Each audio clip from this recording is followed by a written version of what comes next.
34장 양심. 양심을 그 정당한 권리의 자리로 높이라. 하나님께서는 단순히 동물적인 삶 이상의 것을 사람들에게 주셨다. 그분은 세상을 이처럼 사랑하사 독생자를 주셨으니 이는 저를 믿는 자마다 멸망치 않고 영생을 얻게 하려 하심이라. 그분은 구원하시기 위하여 그토록 위대한 희생을 치르신 인류가 그리스도께서 세워놓으신 모범을 쫓아 그분의 뜻과 조화되는 삶을 삶으로 그분의 사랑을 이해하고 있음을 보여주기를 기대하신다. 그분은 그들이 그분을 위하여 일하는데 마음과 몸의 능력을 사용하기를 기대하신다. 그분은 그들에게 애정을 주셨으며 이 귀중한 선물을 그분께 영광이 되도록 사용하기를 기대하신다. 그분은 그들에게 양심을 주셨으며 이 선물이 어떤 면에서도 오용되는 것을 금하신다. 오히려 그것은 하나님께서 배정하신 권위의 위치로 높여져야 한다. 양심을 제어하고 호감을 주는 성향을 개발하라. 우리는 모두 호감을 주는 성향을 개발하고 자신을 양심의 통제 아래 굴복시켜야 한다. 진리의 영은 그것을 마음속에 받아들이는 남녀들을 더 좋은 사람으로 만들어준다. 그것은 전 존재가 그 원칙에 순응될 때까지 누룩처럼 작용한다. 그것은 탐욕으로 말미암아 얼어붙었던 마음을 열어준다. 그것은 인간의 고통에 대하여 항상 닫혀 있었던 손을 펴준다. 그리고 사랑과 친절이 그 열매로 나타날 것이다. 순결한 양심을 얻는 일은 훌륭한 성취임.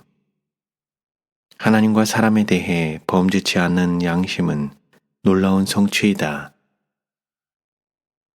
양심을 배척하는 것은 두려운 일. 날마다 남녀들은 그들의 영원한 운명을 결정하고 있다. 나는 많은 사람들이 큰 위험 가운데 빠져 있는 것을 보게 되었다. 사람이 그의 목적을 이루고자 어떤 일이라도 행하고 말하려고 할 때 오로지 하나님의 능력만이 그를 구원할 수 있다. 그의 품성은 그가 선한 양심, 하나님과 사람에 대해 범죄치 않는 양심을 가질 수 있기 전에 변화되어야 할 필요가 있다.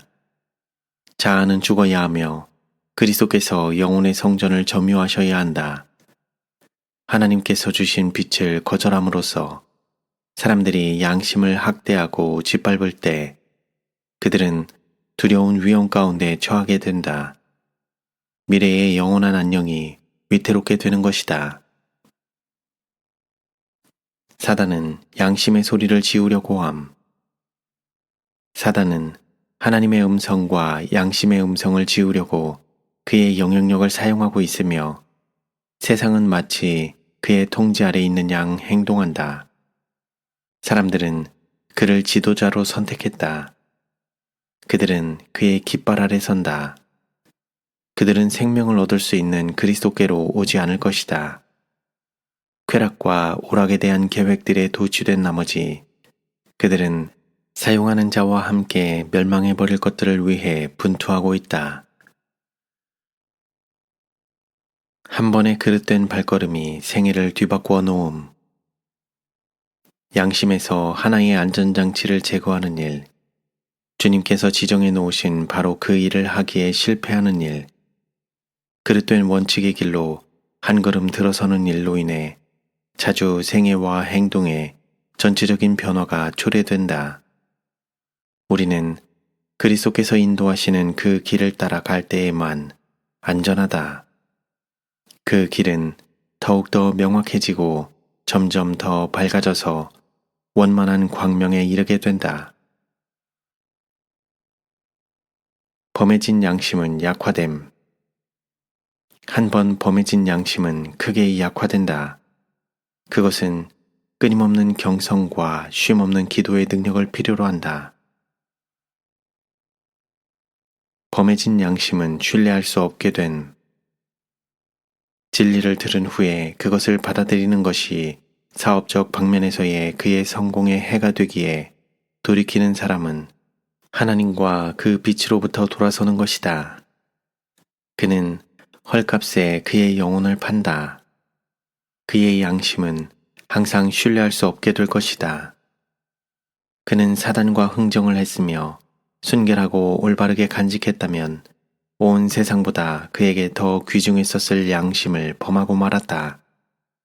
빛을 거부하는 사람은 에덴 동산에서 아담과 하와가 그랬듯이 불순종의 열매를 맛보게 된다. 성실성의 상실은 활력을 마비시킴. 그대가 성실성을 잃어버린다면 그대의 영혼은 사단을 위한 싸움터가 된다. 그대가 그대의 활력을 마비시키고 그대를 낙담시킬 의심과 두려움을 갖고 있다. 하나님의 은총이 떠나버렸을 때 그대는 하나님의 자녀라는 성령의 증언의 상실을 세상적인 흥분과 세속적인 자들과의 교제 가운데서 보상받으려고 노력했던 사람들도 있다는 것을 안다. 범해진 양심은 폭군이 됨. 범해진 양심은 다른 사람들의 양심을 다스리는 폭군이 된다. 사단은 알코올로 마비된 양심을 통제함. 술꾼은 한 잔의 독약을 받고 자기의 이성을 팔아버린다. 사단이 그의 이성과 애정과 양심을 지배한다. 그런 사람은 하나님의 성전을 파괴하고 있다. 차를 마시는 것은 똑같은 일을 돕는 것이다. 애석하게도 많은 사람들이 이런 파괴자들을 그들의 식탁에 놓음으로 거룩한 속성들을 소멸시키고 있다. 식사는 양심에 영향을 미침. 양념을 많이 한 자극적인 음식은 피를 뜨겁게 하며 신경 조직을 흥분시킨다. 그리고 너무도 자주 도덕적 감각을 둔하게 한다. 그리하여 육체적인 충동으로 말미암아 이성과 양심이 제압당한다. 건강과 양심. 건강은 측량할 수 없는 축복이며 많은 사람이 깨닫고 있는 것보다 훨씬 더 밀접하게 양심과 신앙에 관련되어 있다. 그것은 사람의 역량과 큰 관계가 있다. 양떼의 충실한 보호자가 되기를 원하는 목회자는 모든 능력들을 가능한 최선의 봉사를 드릴 수 있는 상태로 보존해야 한다고 생각해야 한다. 양심은 건강을 회복시키는 일에 효과적인 도구.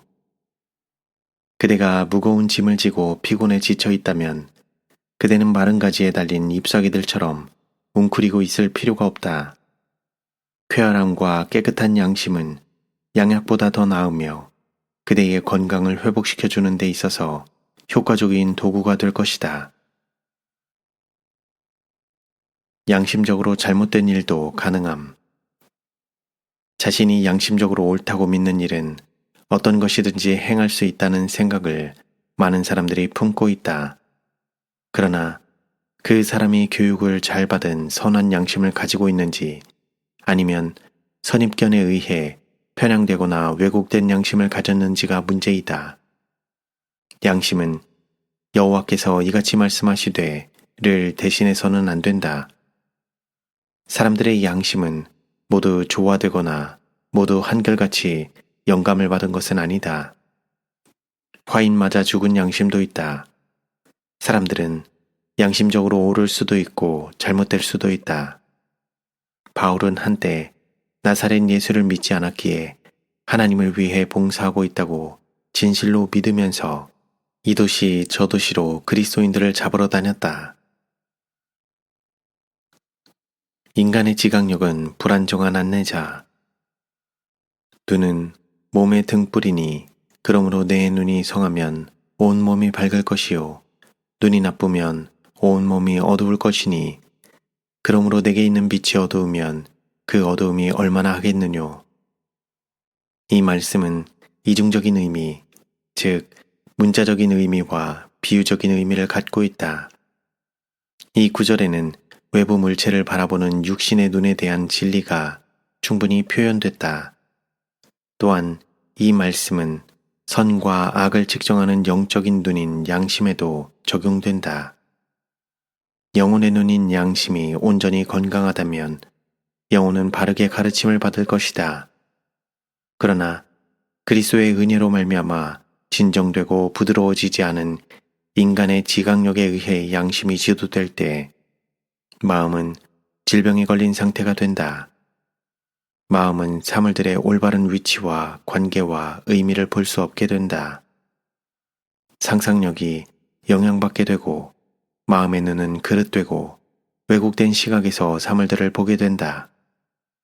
그대는 명확하고 동정적인 영적 시력을 필요로 한다. 그대의 양심은 오용되었고 강팍하게 되었지만 그대가 바른 길을 따른다면 쇄신된 예민함이 돌아오게 될 것이다. 우리가 양심을 신뢰할 수 있을 때, 그러나 내 양심은 하나님의 계명을 지키지 않아도 나를 정죄하지 않는다고 어떤 사람이 말한다.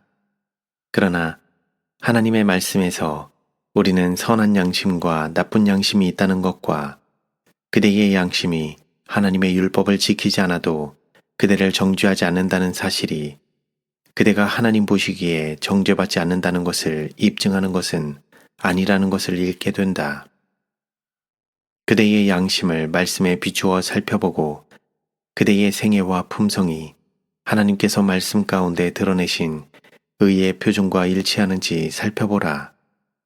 그러면 그대가 지성적인 믿음을 가지고 있는지 그대의 양심이 어떤 상태에 있는지 알 수 있을 것이다.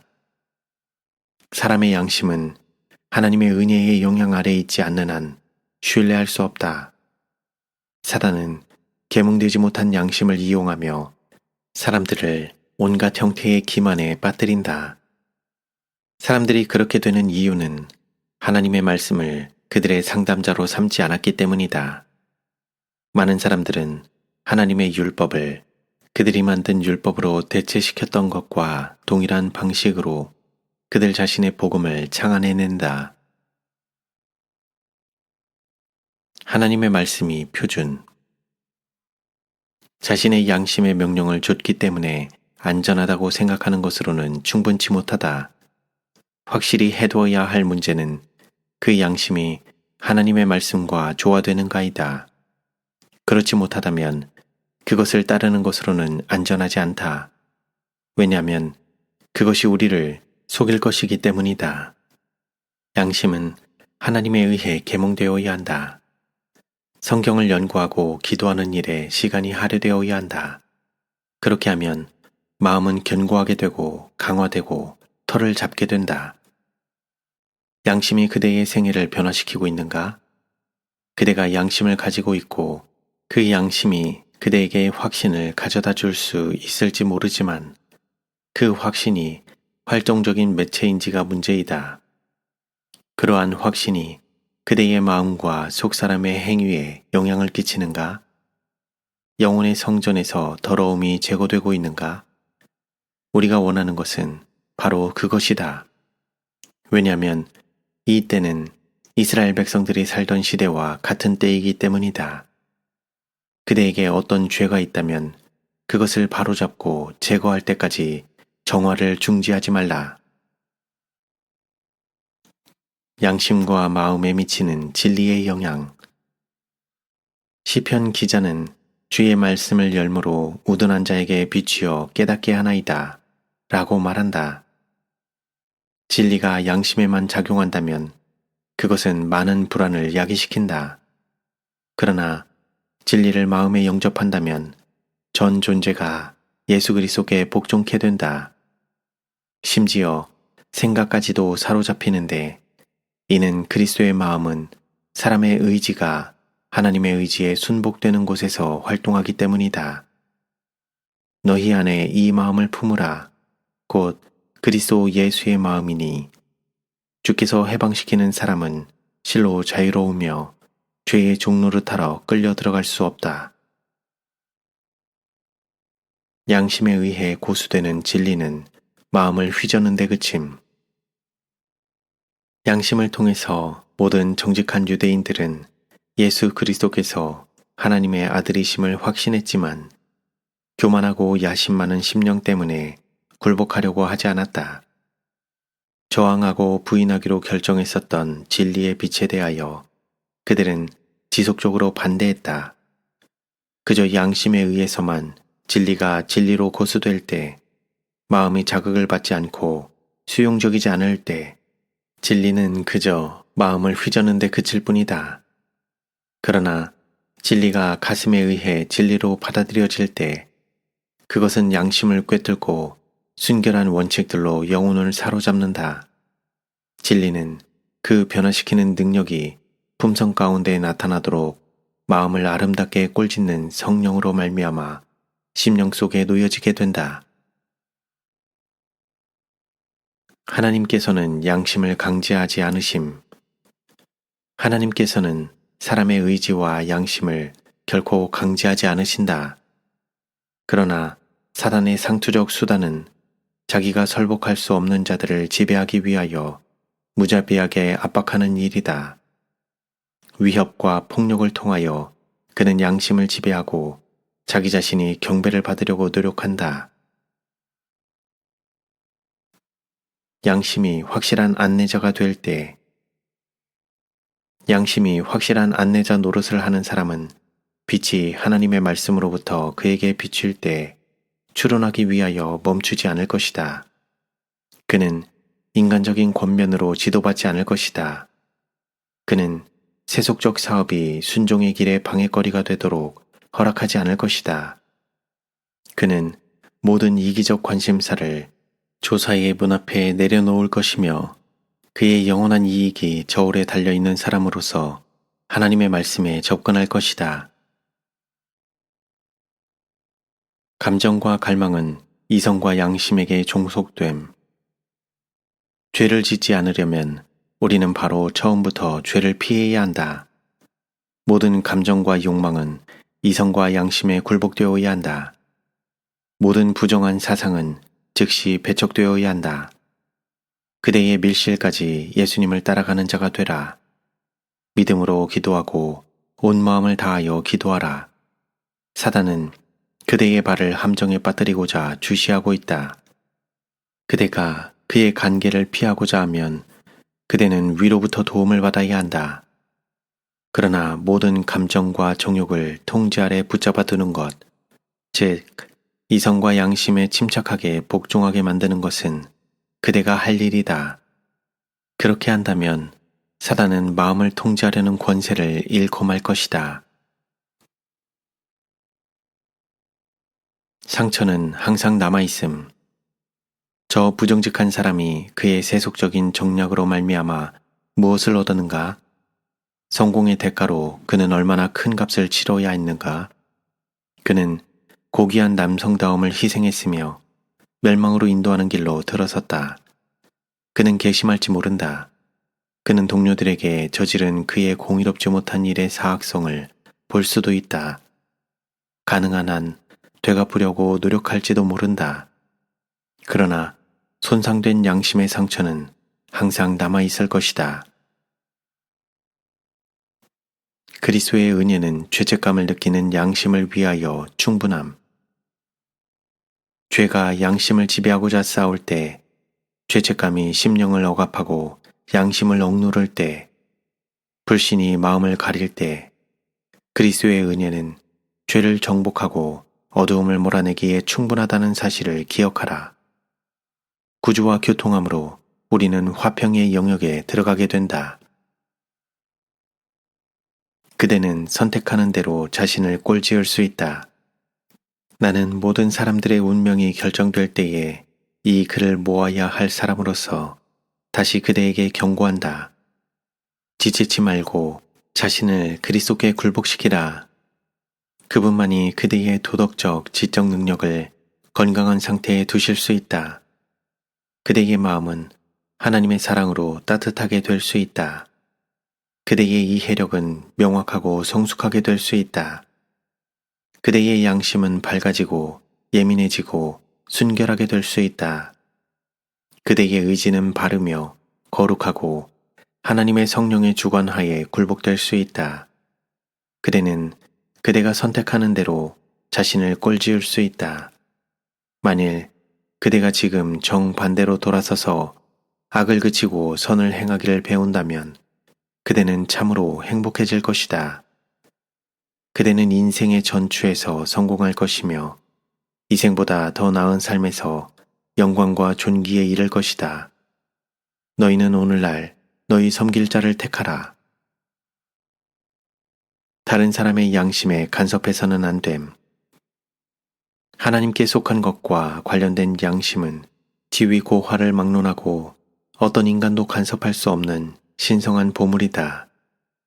느부갓네살은 히브리인들에게 또 다른 기회를 주었다.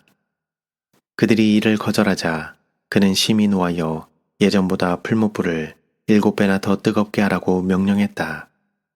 그는 포로들에게 이 풀무불에 던져넣겠노라고 말했다.